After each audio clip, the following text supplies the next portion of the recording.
করে যে আপনাদেরকে বলবো যে আমার চিন্তা শুধু আমি ওনাদেরকে কিভাবে বলি, আমার নিজেরও তো হয়তো কখনো নির্জনে একাকিত্বে এরকম ভাবি না যে আমি আল্লাহর প্রিয় হবো। চলো আজকে সবাই একটু ভাবি আমরা যে আল্লাহর প্রিয় হবো আপনাদের, এবং আমি নিজেকে নসিহত করি।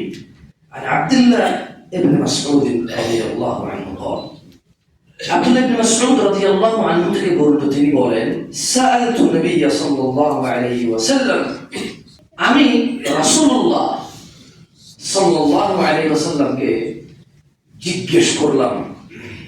আব্দুল্লাহ ইবনে মাসউদ রাদিয়াল্লাহু আনহু আল্লাহর নবীকে জিজ্ঞেস করলো সাল্লাল্লাহু আলাইহি ওয়াসাল্লাম যে আইয়ুল আমালি আহাব্বু ইলাল্লাহ, ইয়া রাসূলুল্লাহ এই যে এত ভালো কাজ, এত নেকির কাজ, এত সওয়াব, এত ইবাদত, ইয়া রাসূলুল্লাহ আপনি আমাকে বলেন কোন আমল, কোন নেকি, কোন ইবাদত, কোন সওয়াব, কোন ভালো কাজ আল্লাহর কাছে সবচাইতে ভালো। রাসূলুল্লাহ সাল্লাল্লাহু আলাইহি ওয়াসাল্লাম বললেন as-salatu ala waqtiha।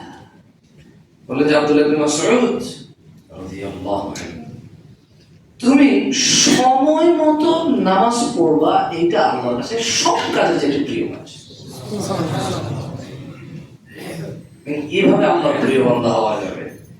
কোন মানুষ যদি সময় মতো নামাজ পড়ার দৃঢ় পরিকল্পনা করে ফেলে, ও আল্লাহর প্রিয় হবে, ও আল্লাহর প্রিয় হবে, আল্লাহকে প্রিয় করে নেবে। এবং গুনাহ ছাড়া মানুষ এই পৃথিবীতে নাই।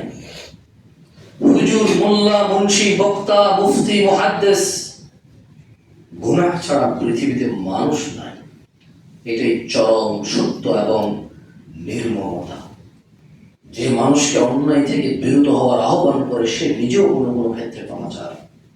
সালাত গুনাহের কাফফারার অন্যতম সহজ অ্যাভেলেবল মাধ্যম। গুনাহ কাফফারার অন্যতম সহজ, যে কোনো সময় পারফর্ম করা যায় এরকম একটা মাধ্যম হচ্ছে সালাত।